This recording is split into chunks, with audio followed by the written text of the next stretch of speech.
welcome back to the Milli Fox Show. This podcast is for the high achieving woman, the one who knows that life is meant to be full and juicy and delicious, and she's done so much to make it that way. She's checked all the boxes, but things are just not really feeling the way she wants them to feel.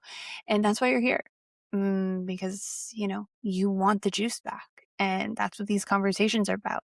They're about wading through life and the human experience to come back home to yourself, to rediscover the joy and the passion that you know is inside of you.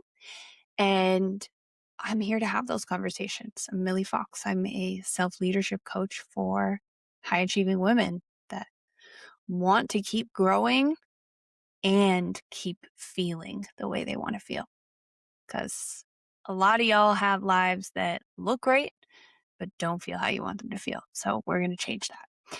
And today's conversation is a really big one because it's one that a lot of women are coming to me with in the DMs because they've seen my journey of leaving a relationship and they know I understand that process of deciding to leave, right? And I've talked a little bit about this on a few episodes so far. But basically, the thing I'm hearing over and over again is that you've gone on a personal growth journey. You've grown and he hasn't grown. And you're wondering if you have outgrown your husband. And I know that question because I know it intimately because I've been there, right? And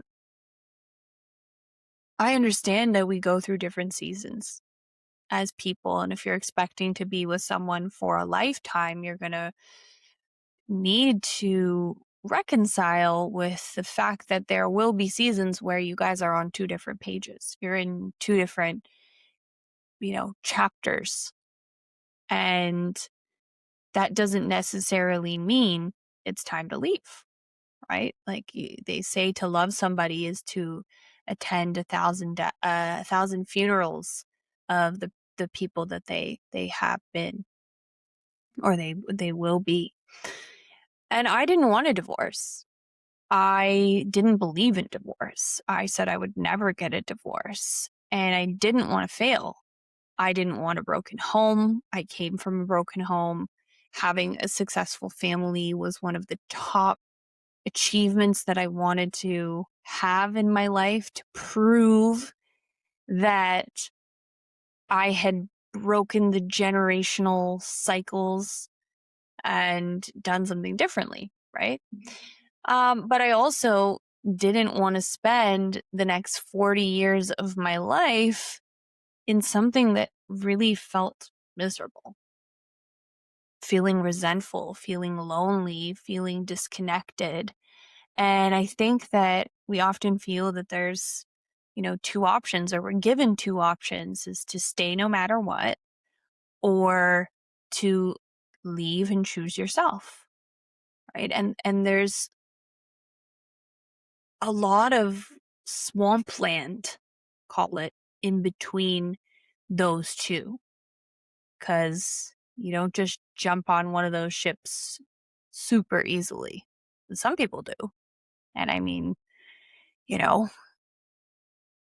that's great for them. I'm happy for them that clarity came so easily. But for many of us and for many women that I know personally and professionally, many clients that I've have, they have been struggling with this question for years. I struggled for 5+ years. I know other women that have been struggling with it for even longer than I have.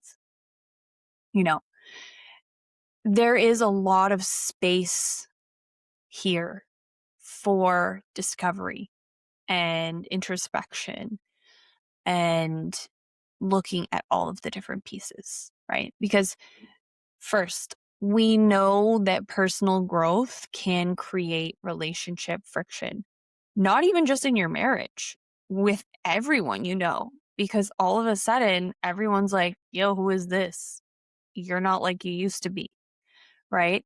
It disrupts the dance that you have been doing with your dance partner, right? I used to say this all the time, is that when you're in a relationship, it's like you have this choreographed dance that the two of you have learned to do together, and you're doing it almost unconsciously, right? Because it's so ingrained.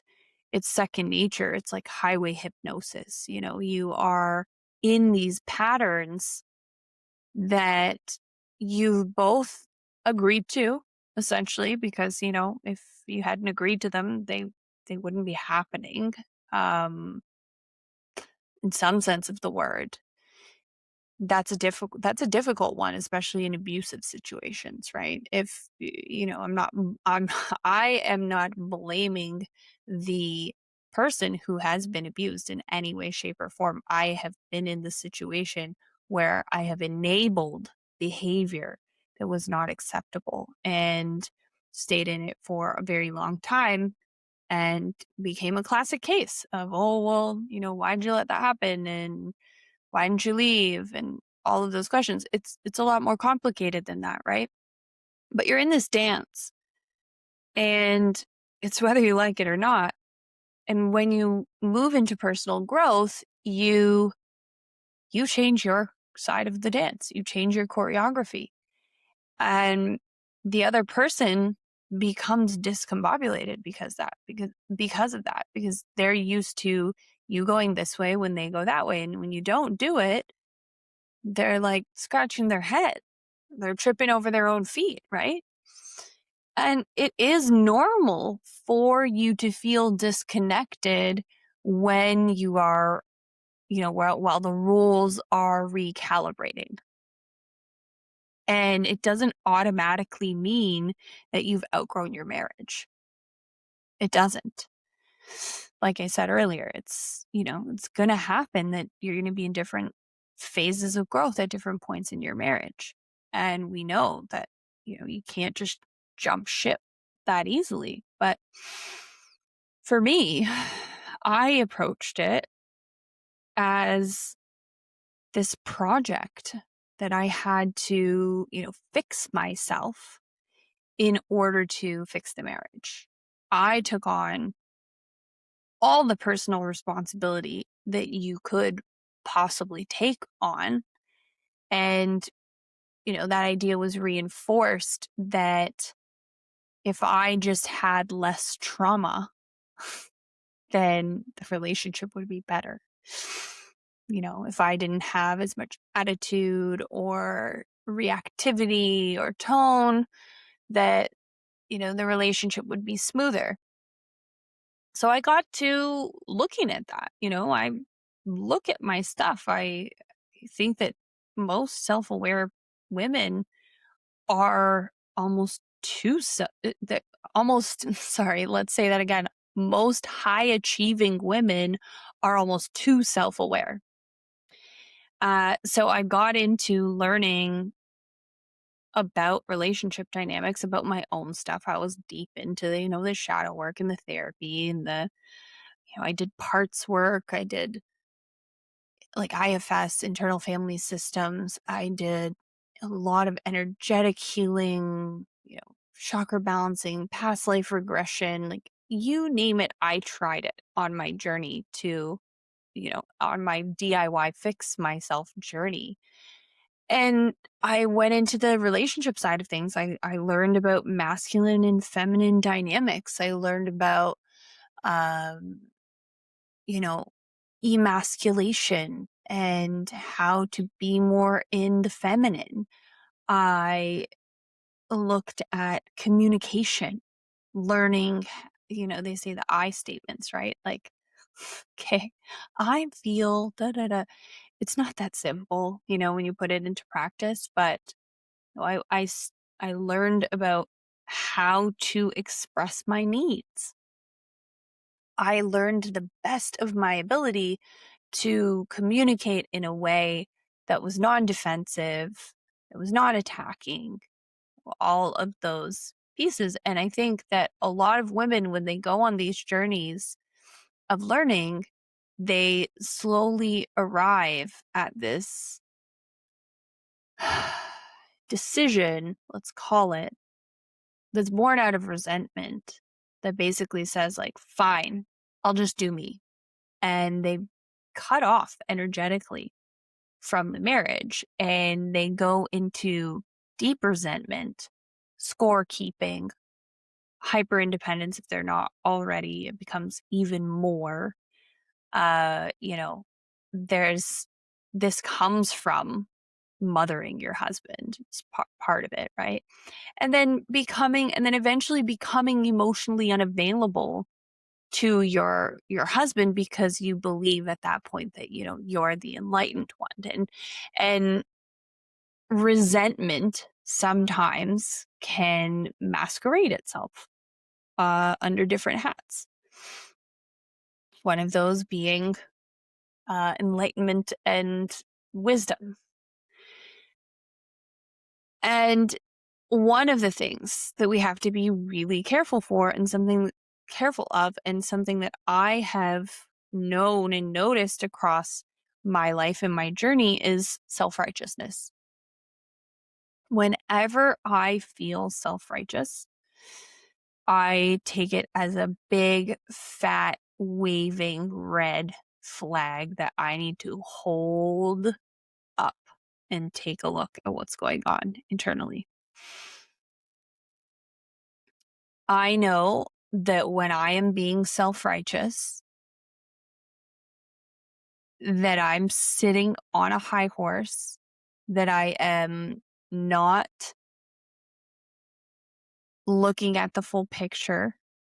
And I think that's kind of what can happen here when there is that much resentment, because you have gone so long with unmet needs and trying in the best way that you know how to get your partner on board with understanding you, with understanding where you want to go, how to meet you. And it's just not translating because you guys are operating on two different radio stations, right? Like, you're on 93.5 and he's on 103.5. Throwback to any of you who remember those radio stations. And you cannot meet each other when you're operating on those two different frequencies. And it's so frustrating because you're thinking, like, I've talked to him. I've tried to communicate. I've tried to communicate. I've talked to him till I'm blue in the face. And he's just not hearing me. And then you just think, maybe he is a lost cause. And, you know, in some scenarios, that may be true. In my scenario, it was a matter of values. It was a matter of values. I'll get into that a little bit more. But we want somebody to tell us what to do when we are stuck in this place. It is excruciating being in this place of not knowing and being miserable. Maybe you're not staying in the same room anymore. You know, maybe you're hiding it from family. But it's excruciating because the idea of divorce is scary, right? But then the idea of staying is so painful and also so scary. And we just don't want to regret whatever we choose, right? But the fact of the matter is that nobody is going to be able to decide for you. Nobody can give you clarity that you haven't cultivated within yourself, you know? And what I've seen, right, is that sometimes when women go on this journey and then they've grown and they try to communicate with their partners, is that they actually don't know how to communicate. They don't know how to share their needs. And they're coming at it from the places that I kind of hinted at earlier, because they're so frustrated it comes off as shameful from their partner's point of view, right? You're shaming them into growth, which is not going to work. And I get that. I've been on both sides of it, to be completely honest with you. And what happens, instead of calling your partner up and forward with you, you end up pushing them away. And they're really frustrated too, for the most part, right? Because they want to see you, they want to understand you, they want to meet your needs, but they don't have a clear understanding, right? And so this is kind of a leadership skill that needs to be learned. It's also a relational skill that needs to be learned. And so if you haven't learned these things, the communication piece is understanding how to get your needs across in a way that you actually are heard, and knowing that you've been heard. That is the key. And then watching, the behavior after the fact. And there are some things that you need to explore before making any kind of huge decision like this, right? Like, you need to understand your attachment, your partner's attachment style, right? And you need to understand, like, the pursue, distancer dynamic. And you have to ask yourself, like, am I reacting here out of love or survival? Is this self-preservation, or is this truly love for myself, right? And there's also a lot of personal responsibility when it comes to exploring the resentment side of things, because you need to look at what you've been doing and what you've been giving that no one actually asked you to give. I see this all the time, where women think that they have to do things and they take on things because nobody else is doing them. But no one else is doing them because they know you're going to do them, right? And also, you're telling yourself you have to do it because you feel guilty and like not good enough in whatever role it is if you don't do them, right? So, like, you really need to explore, when you're telling yourself that you have to do something, if you really do, especially if doing that thing is causing you resentment. And you need to look at the communication piece. Like, really, have I expressed my needs, or have I only expressed my frustrations? Okay, because I harp on this all the time. What you focus on expands. So if you're not giving clear instruction for what you want, and just saying, I hate it when you do this, and when you do this, and when you do this, and when you do this, and I need you to stop doing that. And if you could just, all of that is causing more problems, right? So if you've only expressed your frustrations. And then the whole feminine and masculine dynamic piece is a really important one as well, because you have to look at control. Who's controlling? How are you controlling? Are they controlling? What's the dynamic there?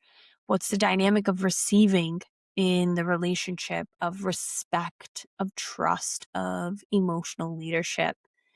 And again, are you operating from survival mode? Right. And then values is such a huge one, which I hinted at earlier, is that, do you align on life values? Do you actually truly want the same things in life? Maybe some, maybe not the most important ones, but, not the question of like, oh, does he meditate and read self-help books? So everybody's journey looks different too, right? But values around family, values around parenting, values around money, spirituality, values around lifestyle. Got to look at all those pieces, right? And then there's also the comparison and issue of self-abandonment versus true incompatibility, right? So you at this point may have started to believe that you've outgrown your partner, but what you've really outgrown were the things that you were doing previously where you were self-abandoning, right? So you may have outgrown people pleasing. Good for you. You may have outgrown over-functioning, carrying everything, performing, shrinking yourself, right? And sometimes you've outgrown those things, but you haven't learned how to put the proper boundaries in place. And sometimes when we try to put new boundaries in place, we become really rigid. And that also shuts off that, that energetic connection between your partner and you. So it's learning how to also instill new boundaries in a way that is loving still at the same time. And also there's grief of the ways that you have been that, maybe you didn't want to be, and your part in everything, and that needs weren't communicated. There might be grief for hurts, past hurts. And there's probably a lot of repair needed between you, right? And you need to look at all of these pieces to know yourself if it's truly incompatibility or it's just a stage that you're at right now, right?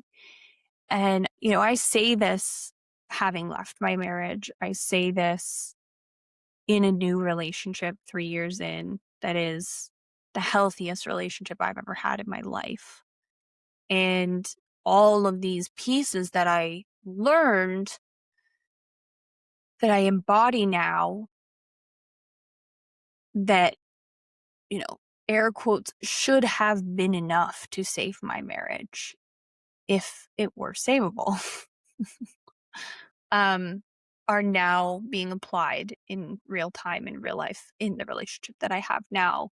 And it's what makes me know and feel so sure that I will be able to navigate this relationship in a healthy way for time to come, time, whatever that expression is. So basically, the goal here isn't to figure it out. We don't figure things out. I mean, we do, but you don't, it's not forced. You can't force figuring something out.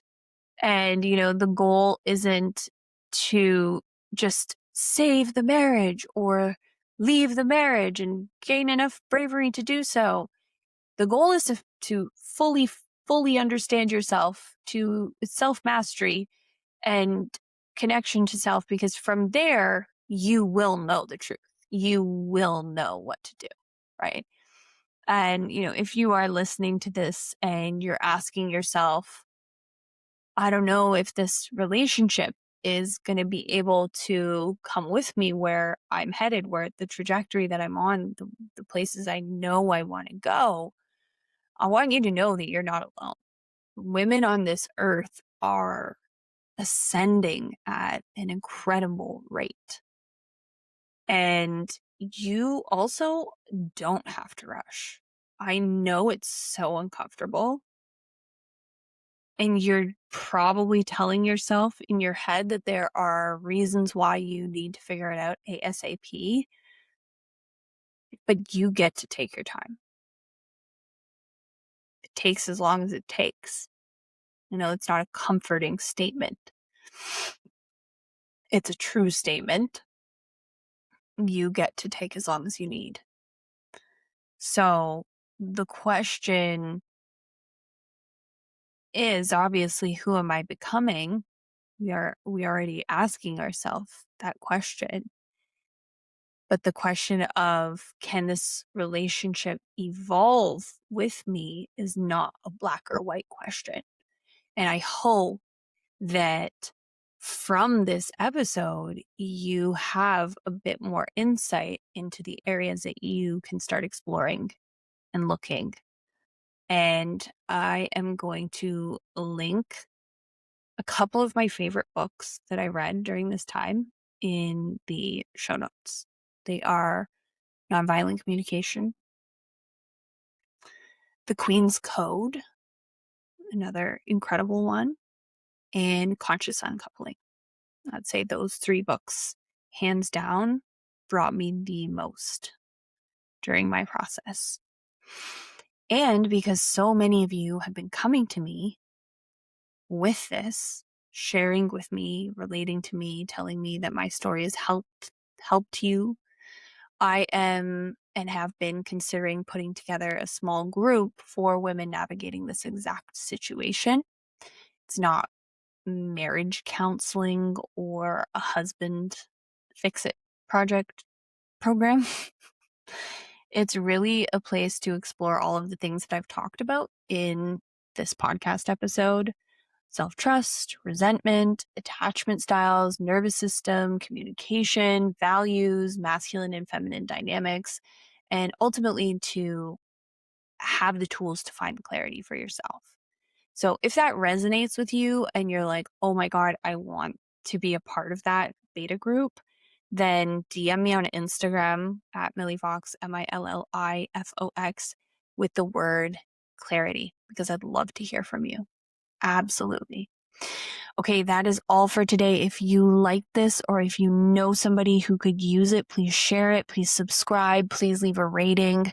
Help this podcast get out to more people. My goal is to get it up into the top 5% of podcasts. I'm not in a rush, but I do need your support. I love you so much. Thank you for being here. We're going to bring the juice. Bye.